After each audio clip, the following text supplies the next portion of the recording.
Hi అందరికీ నమస్కారం. ఈ రోజు నేను మీకోసం ఒక అదిరిపోయే క్రైమ్ థ్రిల్లర్ సినిమాని తీసుకొచ్చాను. ఇంతకీ సినిమా పేరేంటంటే అన్ ఆమిష్ మర్డర్. ఇంతకీ సినిమా స్టోరీ ఏంటంటే సిటీకి దూరంగా, అందులోని సిటీలో వాడే ఎటువంటి వస్తువులు వాడకుండా సొంతంగా బతికే ఒక ఆమిష్ అని చెప్పేసి కొంతమంది ప్రజలు ఉంటారనమాట. 1990 సంవత్సరాల్లో ఒక కిల్లర్ గాడు ఆ ఊర్లో అమ్మాయిల్ని అతి దారుణంగా చంపేసేవాడు. అందులోని వాడేంటంటే చంపేసిన తర్వాత వాళ్ళ శరీరం మీద వాళ్ళ నెంబర్ వేసేవాడు. అంటే వాడు ఎంతమందిని చంపితే అంతమందిని కౌంట్ చేస్తూ వాళ్ళకి సీరియల్ నెంబర్ ఇస్తూ ఉంటాడు. అందులోనూ వాళ్ళ గొంతుకి హోల్ చేస్తాడనమాట, రక్తం మొత్తం కారిపోయి వాళ్ళు చనిపోవడానికి. అలాంటి కిల్లర్ గాడు సడన్ గా 15 సంవత్సరాలు గ్యాప్ తీసుకొని మళ్ళీ వాడు హత్యలు చేయడం స్టార్ట్ చేస్తాడు. ఇంతకీ ఆ హంతకుడు ఎవరు? అదే ఊర్లో పోలీస్ ఆఫీసర్ గా పనిచేస్తున్న మన కథలో హీరోయిన్ ఆ హంతకుడిని ఎలా పట్టుకుంది అనేది ఈ సినిమా కథ. సినిమా చాలా అంటే చాలా బాగుంటుంది, అస్సలు మిస్ అవ్వకండి. ఇంకా డైరెక్ట్ గా కథలోకి వెళ్లే ముందు మీరు గనక మన ఛానల్ కి ఫస్ట్ టైం వస్తే సబ్స్క్రైబ్ చేసి బెల్ ఐకాన్ ప్రెస్ చేయండి. ఇంకా డైరెక్ట్ గా కథలోకి వెళ్తే ఈ సినిమా ఓపెనింగ్ ఉదయం పూట జాగింగ్ చేసుకుంటున్న మన కథలో హీరోయిన్ చూపిస్తారు. హీరోయిన్ ఏంటంటే ఒక పోలీస్ ఆఫీసర్ అనమాట. అందులోనూ ఒక గ్రామంలో పోలీస్ ఆఫీసరు. అంతేకాకుండా ఆ గ్రామంలో ఆమిష్ పీపుల్ ఉంటారు. అంతేకాకుండా నార్మల్ జీవితాన్ని లీడ్ చేసే వాళ్ళు కూడా ఉంటారు. బేసికల్ గా ఆమిష్ పీపుల్ అంటే ఏంటంటే వాళ్ళు టెక్నికల్ గా ఏ వస్తువులు వాడరు అనమాట. ఫోన్లు అవ్వచ్చు, కరెంట్ అవ్వచ్చు, కార్లు అవ్వచ్చు, వీటన్నిటిని పక్కన పడేసి వాళ్ళే పంటలు పండించుకొని వాళ్ళే ప్రశాంతంగా బతుకుతూ ఉంటారు. అందులోనూ వాళ్ళకి డబ్బులు సంపాదించుకోవడం మీద లేకపోతే లగ్జరీ లైఫ్ మీద వాళ్ళకి ఇంట్రెస్ట్ ఉండదు అనమాట. మీకు ఇంకా వీళ్ళ గురించి బాగా తెలియాలంటే ఆమిష్ పీపుల్స్ అని చెప్పేసి ఇంటర్నెట్ లో సెర్చ్ చేయండి, వాళ్ళ గురించి చాలా వీడియోలు వస్తాయి. సో వీళ్ళందరూ ఒక పక్క బతుకుతూ ఉంటారు మామూలు లైఫ్, అంటే కార్లు యూజ్ చేస్తూ పోలీస్ ఆఫీసర్లుగా పనిచేస్తూ ఉండేవాళ్ళు ఇంకో పక్క బతుకుతూ ఉంటారు అదే గ్రామంలో. మన కథలో హీరోయిన్ ఏంటంటే ఉదయాన్నే రన్నింగ్ కి వెళ్లేటప్పుడు ఆమిష్ ప్రజలు మాత్రం హీరోయిన్ వైపు చూస్తారు గానీ తనకి హాయ్ చెప్పరు. వాళ్ళు ఏంటంటే హీరోయిన్ ని అవాయిడ్ చేస్తూ ఉంటారు. ఇదిలా ఉంటే మరోవైపు ఒక పోలీస్ కానిస్టేబుల్ చూపిస్తారు. తానేంటంటే రోడ్డు మీద కారులో వెళ్తున్నప్పుడు పశువులు రోడ్డు మీద ఉంటాయి అనమాట. దాంతో అతను ఏం చేస్తాడంటే కారు దిగి ఆ పశువుల్ని రోడ్డు పక్కకు పంపించేస్తూ ఉంటాడు. కాకపోతే అక్కడ రోడ్డు పక్కన ఒక అమ్మాయి షూ కనిపిస్తుంది. సరేలే ఎవరో తెగిపోయిందని చెప్పేసి పక్కన పడేసి ఉంటారని చెప్పేసి అలా నడుచుకుంటూ వస్తున్నప్పుడు ఇంకో షూ కనిపిస్తుంది. ఇదేంటిది అని చెప్పేసి కొంచెం ముందుకెళ్లి చూస్తే అక్కడ ఒక అమ్మాయి చనిపోయి ఉంటుంది. దాంతో కానిస్టేబుల్ కి భయం వేసి డిపార్ట్మెంట్ లో వాళ్ళకి కంప్లైంట్ ఇస్తాడు. అంతేకాకుండా ఈ విషయం హీరోయిన్ కి తెలుస్తుంది. హీరోయిన్ కూడా హడావుడిగా ఆఫీస్ కి వచ్చేసి తాను కూడా బయలుదేరి వస్తూ ఉంటుంది. అలా వచ్చేటప్పుడు కారులో వచ్చే కానిస్టేబుల్ హీరోయిన్ ఏమంటాడంటే, మేడం ఈ ఊరు అయితే కొంచెం ప్రశాంతంగా ఉండేదని వస్తే ఇదేంటండి బాబు అని చెప్పేసి అంటంతో కానిస్టేబుల్ తో హీరోయిన్ ఏమంటుందంటే, చూడు నువ్వేం కంగారు పడ మాకు, నేను ఎప్పుడో చిన్నప్పుడు ఇలా జరిగింది, మళ్ళీ ఇప్పుడు ఇలా జరిగింది, మొత్తానికి ఎవడో ఒక అమ్మాయిని చంపేశాడంట, పద చూద్దామని చెప్పేసి హీరోయిన్ ను బయలుదేరి వస్తుంది. వచ్చిన తర్వాత చూస్తే చనిపోయింది ఆమిష్ ప్రజలకు చెందిన అమ్మాయి అనమాట. అందులోనూ ఆ అమ్మాయి చనిపోయింది ఒక పొలంలో. ఆ పొలం యజమాని కూడా ఆమిష్ అతనే. కాకపోతే అతను ఏంటంటే హీరోయిన్ కి సమాధానం చెప్పకుండా వేరే అతనికి సమాధానం చెప్తూ ఉంటాడు. అతనేమంటాడంటే, దయచేసి హీరోయిన్ ని మాట్లాడొద్దని చెప్పండి అని చెప్పేసి మిగిలిన పోలీస్ ఆఫీసర్లకి సమాధానం చెప్తాడు. వాళ్ళు కూడా క్వశ్చన్స్ అడుగుతారనమాట. ఈ అమ్మాయి ఇక్కడ చనిపోవడం నువ్వు ఎప్పుడు చూసావని చెప్పి అడిగితే, నాకేం తెలియదండి, మీరు ఇన్ఫర్మేషన్ ఇచ్చిన తర్వాతే వచ్చాను, నిన్న చీకటి పడిన వెంటనే ఇంటికి వెళ్ళిపోయాను, ప్రశాంతంగా పడుకున్నానని చెప్పేసి అంటంతో హీరోయిన్ కూడా ఎవరు చంపుంటారని చెప్పేసి ఆలోచిస్తుంటుంది. కరెక్ట్ గా అక్కడికి ఫోరెన్సిక్ డాక్టర్ వచ్చేసి ఆ అమ్మాయి డెడ్ బాడీని చెక్ చేస్తున్నప్పుడు ఆ అమ్మాయి శరీరం మీద 11 అని చెప్పేసి నెంబర్ ఉంటుంది. అది చూసిన తర్వాత హీరోయిన్ కి మైండ్ బ్లాక్ అయిపోతుంది. ఎందుకంటే 15 సంవత్సరాల క్రితం ఒక కిల్లర్ గాడు ఇదే ఊర్లో ఉన్న 6 అమ్మాయిల్ని అతి దారుణంగా చంపాడనమాట. అందులోని వాడుకున్న అలవాటు ఏంటంటే చంపిన ప్రతి అమ్మాయి బాడీ మీద నెంబర్ వేస్తూ ఉంటాడు. మరీ ముఖ్యంగా వాళ్ళని టార్చర్ చేసి మరీ చంపుతాడు. అంతేకాకుండా మెడ మీద కత్తితో పొడుస్తాడు అనమాట. అలా పొడి చేసి ఆ అమ్మాయి సేవని రివర్స్ లో తిప్పితే బ్లడ్ మొత్తం కారిపోయి ఆ అమ్మాయి చనిపోతుందని చెప్పేసి కిల్లర్ గాడు అలా చంపేవాడు. కాకపోతే 1990 సంవత్సరం తర్వాత చావులు ఆగిపోయాయి, కిల్లర్ గాడు కనిపించలేదు, మొత్తానికి హత్యలు ఆగిపోయాయని చెప్పేసి అనుకున్నాము. కానీ ఇప్పుడు మళ్ళీ కిల్లర్ గాడు హత్యలు మొదలు పెట్టాడు.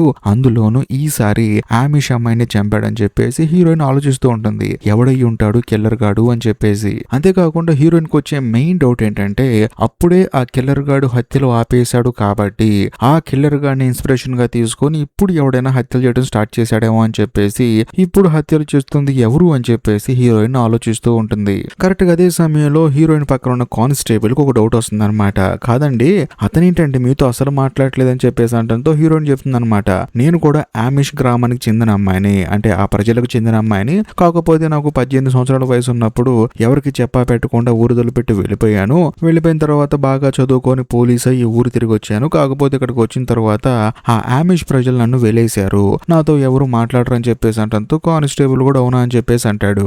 ఆ తర్వాత హీరోయిన్ పోలీస్ స్టేషన్ కి వచ్చిన తర్వాత కానిస్టేబుల్ కి ఏం చెప్తుందంటే ఈ దేశం మొత్తం మీద ఇలాంటి హత్యలు ఎక్కడెక్కడ జరిగాయో మొత్తం ఎంక్వైరీ చేయమని చెప్పేసి అంటుంది. అందులోనూ అదే ఆఫీస్ లో పనిచేసే ఒక లేడీకి ఏం చెప్తుందంటే మన ఊర్లో ఖాళీగా ఉండే ఇల్లులు, పాడుపడిన ప్రదేశాలు ఇవన్నీ ఎక్కడున్నాయో చూడండి, ఎందుకంటే కిల్లర్ గాడు అక్కడ ఆ అమ్మాయిని చంపేసి తీసుకొచ్చి పొలంలో పడేసే అవకాశం ఉంది, కాబట్టి అలాంటి ప్రదేశాలు ఎక్కడున్నాయో చూడండి అని చెప్పేసి తనకు ఒక అర్జెంట్ పని ఉందని చెప్పేసి తను ఒక చోటుకు వస్తుంది. ఆ చోటు ఏదో కాదు, హీరోయిన్ వాళ్ళ అన్నయ్య ఇంటికి అనమాట.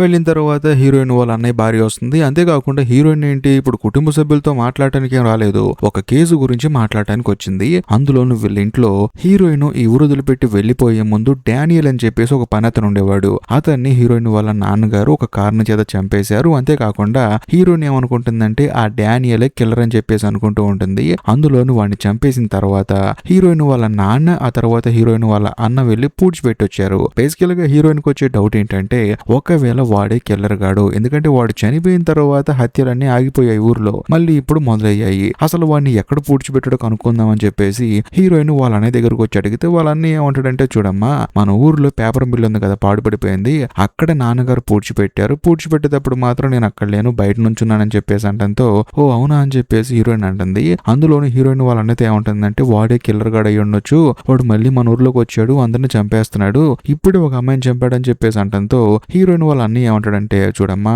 నేను ఆ విషయాన్ని మర్చిపోదాం అనుకుంటున్నాను, నువ్వు మళ్ళీ గుర్తు చేసి నన్ను ఇబ్బంది పెట్టొద్దు అని చెప్పేసి అంటాడు. అందులోనూ వాళ్ళ నాన్నగారికి కూడా మాట ఇచ్చారనమాట వీళ్ళు అతని గురించి మాట్లాడము అని చెప్పేసి. దాంతో హీరోయిన్ వాళ్ళ అన్నయ్య ఏంటంటే ఆ విషయం మాట్లాడొద్దని చెప్పి అంటాడు. కానీ హీరోయిన్ ఏమంటుందంటే లేదన్నయ్య మన ఇద్దరం వెళ్ళి ఆ పేపర్ మిల్లులో వాడి సమాధి తవ్వుదాము, ఒకవేళ వాడుంటే ఓకే, వాడు కాదు హత్యలు చేస్తుంది వేరే వాడని చెప్పి నాకు అర్థమైపోతుంది, ఒకవేళ వాడి శవం అక్కడ లేకపోతే ఖచ్చితంగా వాడే అని చెప్పేసి హీరోయిన్ వాళ్ళ అన్నయ్యని బతిలాడుతూ ఉంటుంది. కాకపోతే వాళ్ళ అన్నయ్య మాత్రం నేను రాను, నా వల్ల కాదని చెప్పి అంటూ ఉంటాడు. కానీ హీరోయిన్ ఏమంటుందంటే చూడన్నయ్య కేసు గనక ముందుకెళ్ళకపోతే వాడు ఇంకా కంటిన్యూస్ గా అమ్మాయిని చంపేస్తూనే ఉంటాడని చెప్పేసి అంటంతో హీరోయిన్ వాళ్ళ అన్నయ్య కూడా చేసేదేం లేక తన చెల్లెలతో కలిసి పేపర్ మిల్లుకి వెళ్తాడు. వెళ్ళిన తర్వాత హీరోయిన్ వాళ్ళ అన్నయ్య పైనే ఉంటాడు. కాకపోతే హీరోయిన్ మాత్రం కిందకు వచ్చి తవ్వుతూ ఉంటుంది. చూస్తే ఎముకల గూడు బయటపడుతుంది. కాకపోతే అది మనిషిది కాదు, ఒక కుక్కదనమాట.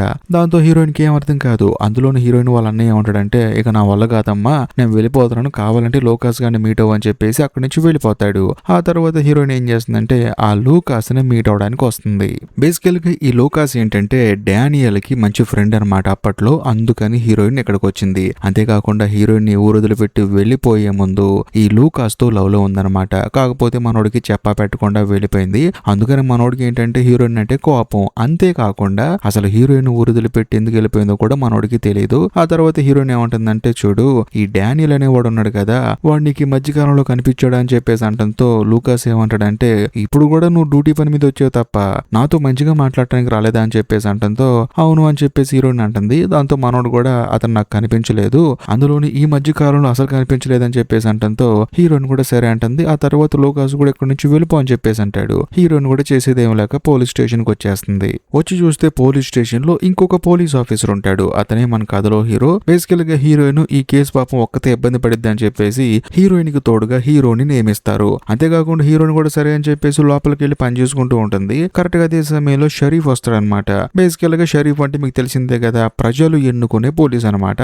ఆయన వచ్చేసి హీరో ముందు కూర్చుంటే సార్ సమ్మర్ క్యాంపులో మీరు ఇచ్చిన స్పీచ్ కి నేను పెద్ద ఫ్యాన్ అండి, మీరు నాకు ముందే తెలుసు అని చెప్పేసి అంటంతో ఆయన కూడా అవునా అని చెప్పేసి అంటాడు. ఇద్దరు మాట్లాడుకుంటారు. కరెక్ట్ గా అదే సమయంలో హీరోయిన్ అక్కడికి వస్తుంది. వచ్చిన తర్వాత షరీఫ్ ఏమంటాడంటే మన మేయర్ గారు నీ దగ్గర వెళ్ళమన్నారమ్మా, ఎందుకంటే నువ్వు ఒకదాని కేసు డీల్ చేస్తున్నావు కదా, నీకు హెల్ప్ గా ఉండమన్నారు, కాబట్టి నీకు ఏ హెల్ప్ కావాలని నేను చేస్తా అని చెప్పేసి అంటంతో హీరోయిన్ కూడా సరే అంటుంది. అందులోను ఆ ఊరి మేయర్ కి హీరోయిన్ కి అస్సలు పడదు. మేయర్ ఏ చెప్పు దానికి డెడ్ ఆపోజిట్ గా హీరోయిన్ చేస్తూ ఉంటుంది. అందులోని మేయర్ ఏంటి షరీఫ్ ను పంపించాడు హెల్ప్ చేయమని చెప్పేసి, కానీ హీరోయిన్ ఏంటంటే అవసరం ఉన్నప్పుడు పిలుస్తా అని చెప్పేసి అంటుంది. దాంతో ఆ మేయర్ కి ఏంటంటే కోపం వచ్చేస్తుంది అనమాట. అయినా సరే హీరోయిన్ అదేం పట్టించుకోకుండా తన పని తాను చూసుకుంటుంది. ఆ తర్వాత హీరోకి కూడా కేసు ఫైల్స్ ఇచ్చి అంటే ఇంతకు ముందు జరిగిన హత్యలు ఇప్పుడు జరిగిన హత్య సంబంధించిన కేసు ఫైల్స్ ఇచ్చి చూడమంటుంది. ఆ తర్వాత హీరోయిన్ ఇద్దరు కలిసి అటాప్సీ రూమ్ కి వెళ్తారు. వెళ్ళిన తర్వాత డాక్టర్ ఏమంటాడంటే ఈ కిల్లర్ గాడు మామూలుడు కాదు, ఒక్క ఆధారం కూడా లేకుండా పక్కగా మర్డర్స్ అని చేస్తూ ఉన్నాడు, వీడు నాకు తెలిసినంత వరకు అయితే అటాప్సీ డాక్టర్ అయినా ఉండాలి లేకపోతే ఒక పోలీస్ ఆఫీసర్ అయినా అయి ఉండాలని చెప్పేసి అంటంతో పక్కనే ఉన్న హీరోయిన్ ఏమంటుందంటే ఇంతకు ముందు హంతకుడిని ఇన్స్పిరేషన్ గా తీసుకొని ఇప్పుడు ఎవడో హత్యలు చేస్తూ ఉన్నాడని చెప్పేసి అంటూ ఉంటుంది. కాకపోతే హీరో ఏమంటాడంటే ఇంతకు ముందు హత్యలు చేసిన వాడు ఇలా బాడీస్ మీద మీద నెంబర్లు వేస్తున్నారని చెప్పేసి బయట మీడియా వాళ్ళకి చెప్పలేదు, ఎవరికి తెలియదు కూడా. అలాంటిది వేరే వాడెవడో వాడిని ఇన్స్పైర్ అయ్యి హత్యలు ఎందుకు చేస్తాడు, ఒకవేళ చేసినా సరే ఇలా నెంబర్లు ఎందుకు వేస్తాడని చెప్పేసి అంటంతో హీరోని ఏమంటుందంటే ఈ కేసు ఫైల్ చాలా మంది చూసుంటారు, అందులో ఎవరో ఒకరు రివీల్ చేసి ఉంటారు. కాకపోతే నాకు అర్థం కాని విషయం ఏంటంటే ఇంతకు ముందు డానియల్ అనే కిల్లర్ గాడు 6 చంపాడు, వాడు కూడా చనిపోయాడు. కానీ ఇప్పుడు హత్యలు చేస్తున్న ఆ కిల్లర్ గాడు 11 అని చెప్పేసి అమ్మాయి బాడీ మీద వేశాడు. బట్ దీనికి అర్థం ఏంటో నాకు అర్థం కావట్లేదు అని చెప్పేసి హీరోయిన్ అంటూ ఉంటుంది. అందులోనూ ఖచ్చితంగా ఎవడో ఇన్స్పైర్ అయ్యి హత్యలు చేస్తున్నాడని చెప్పేసి హీరోయిన్ అంటూ ఉంటుంది. హీరో మాత్రం నమ్మడనమాట. ఇదిలా ఉంటే మరోవైపు ఆ చనిపోయిన అమ్మాయి ఎవరో తెలియక వీళ్ళు ఇబ్బంది పడుతూ ఉంటారు. అందులోనూ ప్రతి ఒక్కరికి ఇన్ఫర్మేషన్ పాస్ చేస్తే మా ఇంట్లో మా అమ్మాయి కనిపించట్లేదని చెప్పేసి తల్లిదండ్రులు వస్తారనమాట. ఇద్దరు వచ్చి చూస్తే ఆ చనిపోయిన అమ్మాయి వీళ్ళు ఏడుస్తూ ఉంటారు. దాంతో హీరోయిన్ వాళ్ళని ఎంక్వైరీ చేస్తూ ఉంటుంది. కాకపోతే వాళ్ళేంటి ఆమిష్ పీపుల్ కదా, హీరోయిన్ చెప్పేదానికి సమాధానం చెప్పరు. దాంతో మధ్యలో ఒక పోలీస్ ఆఫీసర్ ని కూర్చోబెట్టి హీరోయిన్ అతన్ని క్వశ్చన్ అడుగుతుంటే అతనేమో వాళ్ళని అడుగుతూ ఉంటాడు, ఆన్సర్లు చెప్తూ ఉంటారు. అప్పుడు హీరోయిన్ ఏమంటుందంటే మీ అమ్మాయి ఎప్పటి నుంచి మీకు కనిపించట్లేదని చెప్పేసి అంటంతో వాళ్ళు కూడా జరిగింది చెప్తారు. ఆ అమ్మాయికి ఏంటంటే ఈ కమ్యూనిటీలో ఉండడం ఇష్టం లేదనమాట, తాను కూడా వేరే ఊరు వెళ్ళిపోతానని చెప్పేసి అంటూ ఉండేదంట. కాకపోతే సడన్ గా తాను కనిపించకుండా పోయేసరికి ఒకవేళ తాను వేరే ఊరు వెళ్ళి ప్రశాంతంగా బతుకుతుందేమో అని చెప్పేసి అనుకున్నాం, ఇలా జరుగుతుంది అనుకోలేదని చెప్పేసి అంటంతో పక్కనే ఉన్న పోలీసు ఏమంటాడంటే మరి అమ్మాయి కనిపించకుండా పోయినప్పుడు పోలీసులు కంప్లైంట్ ఇవ్వాలి కదా అని చెప్పంటే మా రూల్స్ ప్రకారం మాకంటూ ఒక బిషప్ ఉంటాడండి, మాకు ఏ ప్రాబ్లం వచ్చినా అతనితో చెప్పుకుంటాము, మేము పోలీస్ స్టేషన్ కి వెళ్ళమని చెప్పేసి అంటాడు. ఆ తర్వాత అక్కడ నుంచి వెళ్ళిపోతాడు. కాకపోతే హీరోకి వచ్చే డౌట్ ఏంటంటే అసలు వీళ్ళు నేను ఎందుకు అవాయిడ్ చేస్తున్నారని చెప్పేసి అడుగుతాడు. దానికి హీరోయిన్ కూడా సమాధానం చెప్తుంది. నాకు 18 సంవత్సరాల వయసు ఉన్నప్పుడు ఈ ఊరు వదిలిపెట్టి వెళ్ళిపోయాను, బయట పార్ట్ టైం జాబ్ చేసుకున్నాను, కష్టపడి చదువుకున్నాను, ఆ తర్వాత పోలీస్ ఉద్యోగం సంపాదించుకున్నాను, ఈ ఊరు రావాలని చెప్పేసి నేను ఎంతో మంది అధికారులని బతిమలు అడుగుని ఇక్కడికి ట్రాన్స్ఫర్ చేయించుకున్నాను, అందుకే నీ ఊర్లో ఉన్న వాళ్ళందరికీ ఏంటంటే నేనంటే కోపం అని చెప్పేసి అంటుంది. ఆ తర్వాత ఇద్దరు కలిసి కారులో వెళ్తున్నప్పుడు సడన్ గా అక్కడికి ఒక కానిస్టేబుల్ వచ్చేసి తనకు ఒక లెటర్ ఇస్తాడనమాట. చూడండి ఈ ఊర్లో ఉన్న బిషప్ ఉన్నాడు కదా, ఆయన చర్చి గేట్ ముందు ఎవరు ఇది పెట్టారంట మెయిన్ డోర్ దగ్గర, మీకు ఇవ్వమన్నాడు అని చెప్పేసి అంటంతో హీరోయిన్ కూడా సరే అని చెప్పేసి ఏంటని చూస్తే అందులో ఏం రాసి ఉంటుందంటే ఇప్పుడు ఊర్లో హత్యలు చేస్తున్న హంతకుడు ఎవరో హీరోయిన్ కి తెలుసు అని చెప్పేసి అందులో రాసి ఉంటుంది. కాకపోతే అక్కడ అది ఎవరు పెట్టారో తెలియదు. దాంతో హీరో ఏమంటాడంటే మొత్తానికి ఏదో జరిగింది, నువ్వు ఇక్కడ నుంచి వెళ్ళిపోవడానికి కారణం, ఆ కారణం ఏంటో చెప్పని చెప్పేసి అంటూ ఉంటాడు. కాకపోతే హీరోయిన్ ఏమంటుందంటే నాకు ఇష్టం లేదు అందుకే వెళ్ళిపోయానని చెప్పేసి కవర్ చేస్తూ ఉంటుంది. కానీ హీరో ఏమంటాడంటే ఏదో ఒక రోజు మొత్తం నిజం తెలుస్తుంది అని చెప్పేసి అంటాడు. ఆ తర్వాత మన కథలో హీరోయిన్ ఏం చేస్తుందంటే డైరెక్ట్ గా వెళ్ళి లూకాస్ ని మీట్ అవుతుంది. ఎందుకంటే ఆ కమ్యూనిటీలో హీరోయిన్ తో ఎవరు మాట్లాడు కదా, కేవలం మాట్లాడేది లూకాస్ ఒక్కడే, అందుకని లూకాస్ ని మీట్ అవుతుంది. మీట్ అయిన తర్వాత తను ఏమంటుందంటే బిషప్ గారు ఈ లెటర్ నాకు పంపించారు, ఇది ఎవరో రాసి చర్చి దగ్గర పెట్టేసి వెళ్ళిపోయారంట, కాబట్టి ఆయన నాతో మాట్లాడరు కనుక నువ్వు వెళ్ళి ఆయన కనుక్కుంటావా, ఆ టైంలో అక్కడ ఎవరు ఉన్నారు, ఇది ఎవరు రాసి ఉంటారు కనుక్కుంటావా అని చెప్పేసి అంటంతో లూకాస్ ఏమంటాడంటే కనుక్కుంటాను కానీ అసలు నువ్వు ఈ ఊరు వదిలిపెట్టి ఎందుకు వెళ్ళిపోయావు చెప్పు అని చెప్పేసి అంటంతో హీరోయిన్ ఏంటంటే ఆలోచిస్తూ ఉంటుంది. కరెక్ట్ గా అదే సమయంలో డిపార్ట్మెంట్ వాళ్ళు వాకీ టాకీలో పిలుస్తారు, చూడు అనుమానితున్న ఒకరిని పట్టుకున్నాం అర్జెంట్ గా రమ్మని చెప్పేసి అంటంతో హీరోయిన్ కూడా పరిగెత్తుకుంటూ వెళ్తుంది. అక్కడికి వెళ్ళి చూస్తే మనోడి దగ్గర మత్తు పదార్థాలు ఉంటాయి, అందులోనూ మత్తుకి బానిస అయిపోయి ఉంటాడు. ఇంకా ముఖ్యంగా ఇతను చాలా తప్పులు చేసి జైలుకి వెళ్ళి వచ్చాడు, అందులోనూ పరోల్ మీద బయటకు వచ్చాడు అనమాట. కాకపోతే బాగా ఎంక్వైరీ చేసి చూస్తే ఆ అమ్మాయి చనిపోయిన రోజు మనోడు అసలు ఊర్లోనే లేడు, అందుకని తనని వదిలేస్తారు, ఇతనికి ఈ హత్యలకు సంబంధం లేదని చెప్పేసి. కాకపోతే బయటకు వచ్చిన తర్వాత హీరో కారులో కూర్చొని వణికిపోతూ ఉంటాడు. ఎందుకంటే హీరోకి స్ట్రెస్ డిజార్డర్ ఉందన్నమాట. ఎవరైనా హంతకుల్ని పట్టుకున్నా బాగా టెన్షన్ అయిపోయినా మనోడు ఏంటంటే షివర్ అయిపోతూ ఉంటాడు. దాంతో హీరోయిన్ షాక్ అయిపోతుంది. ఆ తర్వాత ఒక రెస్టారెంట్ కి తీసుకెళ్లి కూర్చోబెట్టి కాదు నీకు ఈ రోగం ఉన్నప్పుడు ఎందుకు వచ్చావు ఇక్కడికి అని చెప్పేసి అడుగుతుంది. దాంతో హీరో కూడా జరిగింది చెప్తాడు. నేను ఒక క్రిమినల్ ని పట్టుకున్నాను, వాడికి జైలు శిక్ష విధించారు, అంతా అయిపోయి బయటకు వచ్చాడు, కానీ బయటకు వచ్చిన తర్వాత నా భార్యని నా పిల్లల్ని చంపేసాడు, అప్పటి నుంచి నేను వాడి కోసం గాలించాను దొరకలేదు, ఎప్పుడైతే నా భార్య పిల్లల్ని వాడు చంపేశాడు అప్పటి నుంచి కాస్త స్ట్రెస్ డిజార్డర్ ఎక్కువైపోయింది నాకు, అందుకని ఇలా అవుతుందని చెప్పేసి అంటూ ఉంటాడు. దాంతో హీరోయిన్ కంగారు పడకని చెప్పేసి అంటూ ఉంటుంది. అదే సమయంలో హీరోయిన్ తో ఏమంటాడంటే చూడు ఈ హత్యలు చేసేది ఖచ్చితంగా ఆ ఓల్డ్ కిల్లర్ గడ అయి ఉంటాడు, లేకపోతే వాడి దగ్గర శిష్యరికం చేసిన ఎవడో కూడా చేస్తూ ఉంటాడు, ఎందుకంటే ఒక్క క్లూ కూడా దొరకకుండా ఇంత పర్ఫెక్ట్ గా మర్డర్స్ ఎవరు చేయరని చెప్పేసి అంటూ ఉంటాడు. కరెక్ట్ గా అదే సమయంలో హీరోయిన్ కి ఇన్ఫర్మేషన్ వస్తుంది ఆ కిల్లర్ గాడు ఇంకొక హత్య చేశాడు అని చెప్పేసి. దాంతో హీరోయిన్ పరిగెత్తుకుంటూ వెళ్తుంది. వెళ్లి చూస్తే ఒక స్కూల్ అనమాట, అందులోను చనిపోయిన అమ్మాయి ఎవరో కాదు మేయర్ వాళ్ళ కూతురు. దాంతో మేయర్ గుండె పగిలేలా ఏడుస్తూ ఉంటాడు. హీరోయిన్ కి మాత్రం ఏం అర్థం కాక ఆలోచిస్తూ ఉంటుంది. అదే సమయంలో హీరో అక్కడికి వచ్చి నిజం చెప్పి ఏం జరిగిందో, అందులో నువ్వు ఈ ఊరు నుంచి వెళ్ళిపోవడానికి కారణం ఏంటని చెప్పేసి అడుగుతాడు. అందులోనూ ఎందుకు అడుగుతున్నాడంటే ఆల్రెడీ హీరోయిన్ కి ఆ హంతకుడు ఎవరో తెలుసు అని చెప్పేసి ఎవరో లెటర్ రాశారు కదా, అందుకని హీరోకి ఏంటంటే హీరోయిన్ మీద డౌట్ వచ్చేస్తూ ఉంటుంది. కాకపోతే హీరోయిన్ మాత్రం ఏమో నాకు తెలియదు అని చెప్పేసి అంటూ ఉంటుంది. ఆ తర్వాత హీరోయిన్ ఇంటికి వెళ్ళిపోతుంది అనమాట. బట్ చీకట్లో హీరోయిన్ ఎవరో ఫాలో చేస్తారు. ఎవరో అని చూస్తే వచ్చింది లూకాస్ అనమాట. కాకపోతే లూకాస్ ఏంటంటే హీరోయిన్ చూసి జాలి పడతాడు. చూడు, నేను మీ అన్నయ్యని మీట్ అయ్యాను, నువ్వు ఊరు వదిలిపెట్టి ఎందుకు వెళ్ళిపోయో తెలుసుకున్నా నాకే బాధ అనిపించింది, అలా వెళ్ళిపోయేటప్పుడు నాకు చెప్పొచ్చు కదా, నేను నీకు సపోర్ట్ ఇచ్చేవాను కదా అని చెప్పేసి అంటంతో, నేను చెప్పిన పని ఏం చేసావు, ముందు ఆ పని చేయని చెప్పేసి అంటుంది. నేను బిషప్ ని కనుక్కున్నానమ్మా, ఆ లెటర్ ఎవరు రాశారో తనకు తెలియదంట, అందులోను మెయిన్ గేట్ నుంచి వచ్చి అక్కడ లెటర్ పెడితే ఆయన చూసేవాడంట, బట్ ఎవరో బ్యాక్ గేట్ నుంచి వచ్చారంట అని చెప్పేసి అంటంతో నేను కూడా బ్యాక్ గేట్ కి వెళ్ళాను, బట్ కాలి ముద్రలు ఫాలో చేసుకుంటూ వెళితే ఆ కాలి ముద్రలు మీ అన్నయ్య వాళ్ళ ఇంటి దగ్గర ఎండ్ అయ్యాయి, కాబట్టి ఆ లెటర్ రాసింది మీ అన్నయ్య అని చెప్పేసి అంటంతో హీరోయిన్ కి బుర్ర బ్లాంక్ అయిపోతుంది. ఆ తర్వాత డైరెక్ట్ గా లూకాస్ తో కలిసి వాళ్ళ అన్నయ్య వాళ్ళ ఇంటికి వెళ్తుంది. డైరెక్ట్ గా అడుగుతుంది అనమాట. కాకపోతే వాళ్ళ అన్నయ్య మాత్రం నాకు తెలియదమ్మా అని చెప్పేసి అంటాడు. అదే సమయంలో వాళ్ళ అన్నయ్య భార్య వచ్చి నేనే రాశాను, ఎందుకంటే మీ అన్నయ్య తాను చేసిన తప్పుకి ప్రతిరోజు బాధపడుతున్నాడు, అందులోను నువ్వు ఇక్కడి నుంచి వెళ్ళిపోయిన తర్వాత అక్కడ ఇబ్బంది పడుతుంటే తాను ఇంకా బాధపడుతున్నాడు అని చెప్పేసి అంటంతో, నేను ఇక్కడి నుంచి వెళ్ళిపోయిన తర్వాత మా అన్నయ్యకి ఎలా తెలుస్తుంది నేను పడే బాధ అని చెప్పేసి అంటంతో, ప్రతిరోజు మీ అన్నయ్య నిన్ను వచ్చి చూస్తూ ఉంటాడు, నువ్వు ఎక్కడికి వెళ్ళినా ఏం చేస్తున్నావు తనకి గతి పట్టిందని చెప్పేసి తను బాధపడుతూ ఉండేవాడు, అందుకనే నేను కావాలని చెప్పి ఇదంతా చేశానని చెప్పేసి అంటుంది. దాంతో హీరోయిన్ వాళ్ళని ఏమంటాడంటే, ఇదంతా పక్కన పెట్టు, ఇది కాదు గానీ నువ్వు ఏదైతే వెతుకుతున్నావో అది ఎక్కడుందో నాకు తెలియదు గానీ, అంటే డానియల్ డెడ్ బాడీ ఎక్కడుందో నాకు తెలియదు గానీ నాన్న మాత్రం ఆ డానియల్ గాని పూడ్చిపెట్టిన తర్వాత ఎవ్వరు వెళ్ళలేని ఒక ప్లేస్ లో ఆ డెడ్ బాడీ పూడ్చిపెట్టానని చెప్పేసి అమ్మకు చెప్పాడు, అది మాత్రం నాకు తెలుసు అని చెప్పేసి అంటంతో హీరోయిన్ కి ఫస్ట్ పేపర్ మిల్లే గుర్తొస్తుంది. అందులోనూ పేపర్ మిల్లు లోపల ఒక సీక్రెట్ బేస్మెంట్ ఉంటుందన్నమాట, అక్కడ దాచిపెట్టాడేమో అని చెప్పేసి హీరోయిన్ వెళ్లి తవ్వుతూ ఉంటుంది.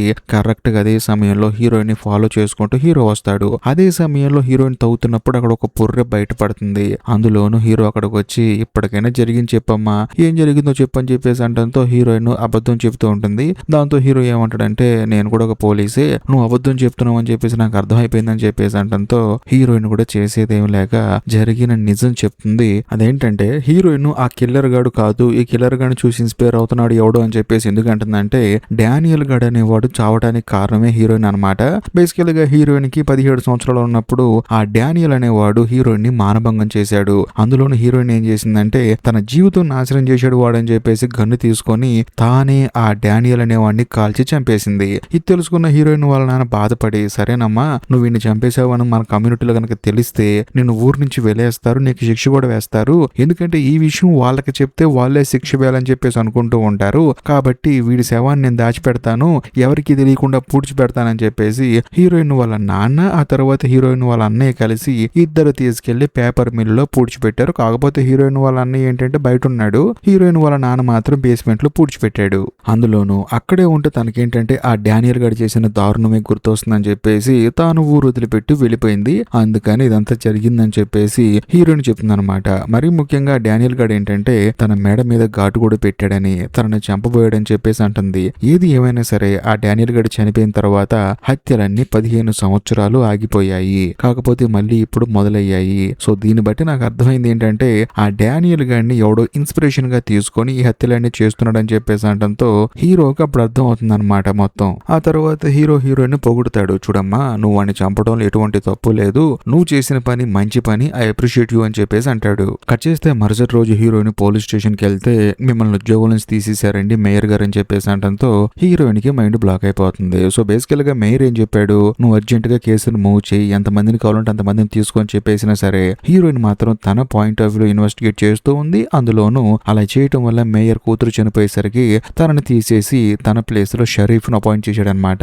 దాంతో షరీఫ్ కూడా ఎంతగానో బాధపడతాడు, చూడండి నేను మిమ్మల్ని కావాలని ఇబ్బంది పెట్టట్లేదు, కాకపోతే మేయర్ గారు మాత్రం ఉద్యోగం నుంచి వెళ్ళిపోమన్నారని చెప్పేసి కవర్ కొట్టిస్తాడు. ఆ తర్వాత హీరోయిన్ కూడా అర్థం చేసుకుంటుంది, తన కూతురు చనిపోయింది కదా అందుకని ఆయన బాధపడ్డాడని చెప్పేసి బయటకు వస్తుంది. అందులోనూ షరీఫ్ ఏమంటాడంటే, మేడం మీకు ఎప్పుడు ఏ హెల్ప్ కావాలన్నా సరే నేను చేస్తానండి, మీరు మొహమాట పడకండి అని చెప్పేసి అంటాడు. అందులోనూ హీరోయిన్ కి ధైర్యం చెప్తాడు. దాంతో హీరోయిన్ కూడా సరే అని చెప్పేసి ఇంటికి వెళ్తుంది. వెళ్ళిన తర్వాత హీరో వస్తాడు. వచ్చిన తర్వాత హీరో కూడా నువ్వేం కంగారు పడకని చెప్పేసి తనకి ధైర్యం చెప్తాడు. ఇంకేముంది, ఇద్దరు రొమాన్స్ చేస్తారు. కట్ చేస్తే మరుసటి రోజు హీరోయిన్ వాళ్ళ ఇంటికి కానిస్టేబుల్ వస్తాడనమాట. వచ్చిన తర్వాత మేడం హంతకుని అరెస్ట్ చేసామని చెప్పేసి అంటాడు. దాంతో హీరోయిన్ కి మైండ్ బ్లాక్ అయిపోతుంది, డప్పుడు అరెస్ట్ చేశారా, ఎవరు అతనని చెప్పేసి అంటంతో అదే ఊర్లో ఉండే ఒక అతని పేరు చెప్తాడు. పాపం అతను అమాయకుడు కదా అని చెప్పేసి హీరోయిన్ అంటూ ఉంటుంది. లేదండి అతన్ని హత్యలు చేశాడంట అని చెప్పేసి అంటాడు. అందులోను హీరో కూడా కాల్ వస్తుందన్నమాట. అక్కడ ఎవడో హంతకుడిని పట్టేసుకున్నారంట కదా, నువ్వు ఎందుకు అక్కడ వచ్చేసాయి అని చెప్పేసి అంటంతో హీరో కూడా సరే అంటాడు. ఆ తర్వాత హీరోయిన్ ఏం చేస్తుందంటే డైరెక్ట్ గా హంతకుడిని పట్టుకున్న ప్లేస్ కి వెళ్తుందన్నమాట.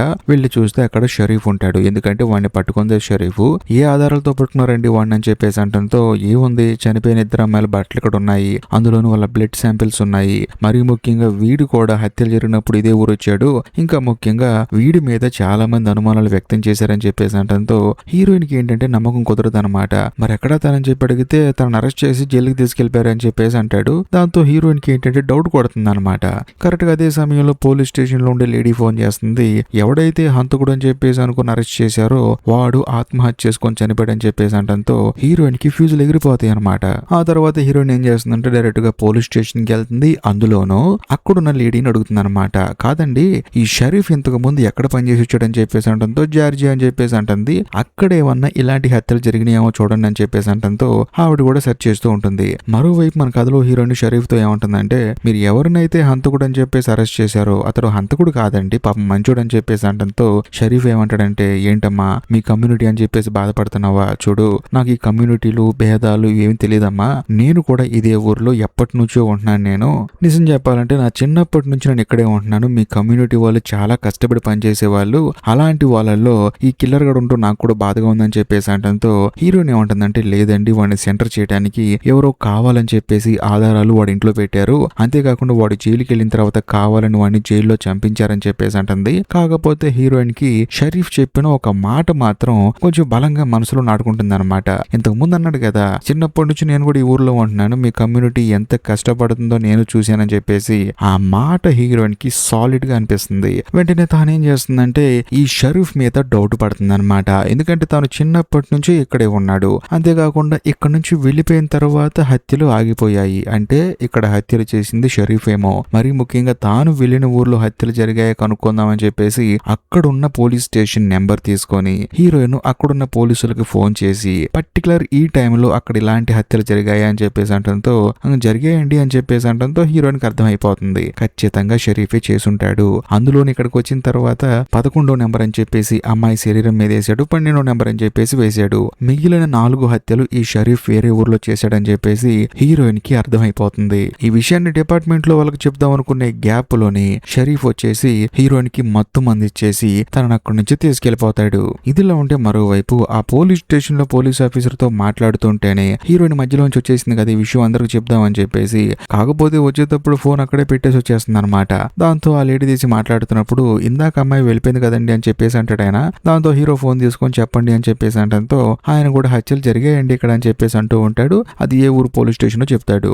ఏ ఊరు పోలీస్ స్టేషన్ చెప్పిన తర్వాత అక్కడ పనిచేసింది షరీఫే అని చెప్పేసి హీరోకి అర్థమైపోతుంది. ఇదిలా ఉంటే మరోవైపు కిల్లర్ గడు ఏం చేస్తాడంటే, అంటే ఆ షరీఫ్ గడు ఏం చేస్తాడంటే వాడు ఎప్పుడు అమ్మాయిల్ని చంపి ఒక ప్లేస్ కి తీసుకెళ్తాడు, అంతేకాకుండా బ్లడ్ పక్కాగా ఒక దారిలో వెళ్ళటానికి, అంటే మనోడు గొంతు దగ్గర గాయం పెడతాడు కదా, ఆ గొంతులో నుంచి రక్తం పోయి వాళ్ళు చనిపోతారు, అలా మొత్తం పక్కాగా ప్లాన్ చేసుకుని సెట్ చేస్తూ ఉంటాడు. ఇదిలా ఉంటే ఇంకోవైపు మన కథలో హీరో ఏం చేస్తాడంటే షరీఫ్ వాళ్ళ ఇంటికి వెళ్తాడు. వీళ్ళు చూస్తే అక్కడ ఎవరు ఉండరు. దాంతో హీరోకి డౌట్ వచ్చేసి షరీఫ్ కి సంబంధించిన ఇల్లు ఇక్కడ ఏదైనా ఉందా అని చెప్పేసి పోలీస్ స్టేషన్ లో ఎంక్వైరీ చేస్తే ఆ ఉందండి, వాళ్ళ తాతయ్య గారిది నాయనమ్మ గారిది ఉందని చెప్పేసి అంటంతో హీరో అక్కడికి బయలుదేరి వెళ్తూ ఉంటాడు. బేసికల్ గా అదే ఇంట్లో ఆ కిల్లర్ గడు ఏంటంటే అందరినీ చంపుతూ ఉన్నాడు. కట్ చేస్తే మరోవైపు మన కథలో హీరోయిన్ చూపిస్తారు. హీరోయిన్ కి కిల్లర్ చెప్తాడనమాట, అమ్మాయిల్ని చంపేటప్పుడు మనోడికి వచ్చే ఆనందం ఎవడు ఎంత డబ్బులు ఇచ్చినా రాదని, అందులోనూ అదొక అచీవ్మెంట్ అని చెప్పేసి ఈ షరీఫ్ గాడు హీరోయిన్ కి చెప్తూ ఉంటాడు. కరెక్ట్ గా అదే సమయంలో లోపలికి హీరో ఎంట్రీ ఇస్తాడు. ఆ తర్వాత వీళ్ళిద్దరికి మధ్య ఒక ఫైటింగ్ జరుగుతుంది. ఆ తర్వాత కాల్పులు కూడా జరుగుతాయి. కాకపోతే షరీఫ్ మాత్రం అక్కడి నుంచి తప్పించుకొని పారిపోతాడు. కానీ హీరోకి ఏంటంటే స్ట్రెస్ డిజార్డర్ ఎక్కువైపోతుంది అనమాట. దాంతో షివర్ అయిపోతూ ఉంటాడు. వెంటనే హీరోయిన్ ఏమంటుందంటే నన్ను కాపాడటానికి వచ్చి నువ్వు ఇబ్బందుల్లో పడ్డావా అని చెప్పేసి తన కట్లు విప్పమంటుంది. దాంతో కట్లు విప్పుతాడు. హీరోని కాపాడుతుంది. ఇదిలా ఉంటే మరోవైపు ఆ కిల్లర్ గాడు మాత్రం లూయిస్ వాళ్ళ ఇంట్లోకి వెళ్ళి దాక్కుంటాడు. అంటే తనకు పాక ఉంది కదా, ఆ పాకలో దాక్కుంటాడు. ఈ విషయం తెలుసుకున్న ఆమిష్ ప్రజలందరూ అక్కడికి వస్తారు. అందులో లూకాస్ కూడా లోపలికి వెళ్తాడు. వెళ్ళిన తర్వాత తన దగ్గర ఉన్న గన్ను తీసుకుంటాడు. తనని పోలీసులకు పట్టిస్తాడు. ఇంకేముంది, పోలీసులు ఆ షరీఫ్ ని అరెస్ట్ చేస్తారు. మనోడు కూడా జరిగింది మొత్తం చెప్తాడు అనమాట. దాంతో హీరోయిన్ వాళ్ళ ఊర్లో పెద్ద స్టార్ అయిపోతుంది. ఎందుకంటే కిల్లర్ గాని పట్టుకుంది కదా, అంతేకాకుండా పోయిన తన ఉద్యోగం కూడా తనకి తిరిగి వచ్చేస్తుంది. ఆ తర్వాత హీరో కూడా మొత్తానికి నీ ఉద్యోగం సాధించావని చెప్పేసి చేసి హీరోయిన్ కి బాయ్ చెప్పి అక్కడ నుంచి వెళ్ళిపోతాడు. అందులోనే యాజ్ ఇట్ ఈస్ గా మన కథలో హీరోయిన్ ఈ సినిమా స్టార్టింగ్ లో లాగా ఉదయాన్నే జాగింగ్ వెళ్తుంది. కానీ ఇప్పుడు మాత్రం ఊరిలో ఉన్న ప్రతి ఒక్కళ్ళు హీరోయిన్ కి హాయ్ చెప్తూ ఉంటారు. దాంతో హీరోయిన్ ఎంతగానో ఆనందపడుతూ ఉంటుంది. ఇంతటితో సినిమా అయిపోతుంది. ఈ వీడియో గనక మీకు నచ్చితే మాత్రం ఖచ్చితంగా లైక్ చేయండి, షేర్ చేయండి. ఇంకా ముఖ్యంగా ఈ సినిమా ఎలా అనిపించిందో కామెంట్ చేయండి. మీ కామెంట్ కోసం నేను వెయిట్ చేస్తూ ఉంటాను. మరి ముఖ్యంగా ఈ వీడియో ఎండ్ కార్డ్ సెక్షన్ లో మీకోసం ఇంకొక 2 అద్భుతమైన క్రైమ్ థ్రిల్లర్ సినిమాలు పిన్ చేసి పెట్టాను. వాటిని కూడా చూడండి. ఇంకా లాస్ట్ అండ్ ఫైనల్ గా నేను మీకు చెప్పొచ్చేది ఏంటంటే, ఇప్పటికీ మీరు మన ఛానల్ ని సబ్స్క్రైబ్ చేసుకోకపోతే దయచేసి సబ్స్క్రైబ్ చేసి బెల్ ఐకాన్ ప్రెస్ చేయండి. బాయ్.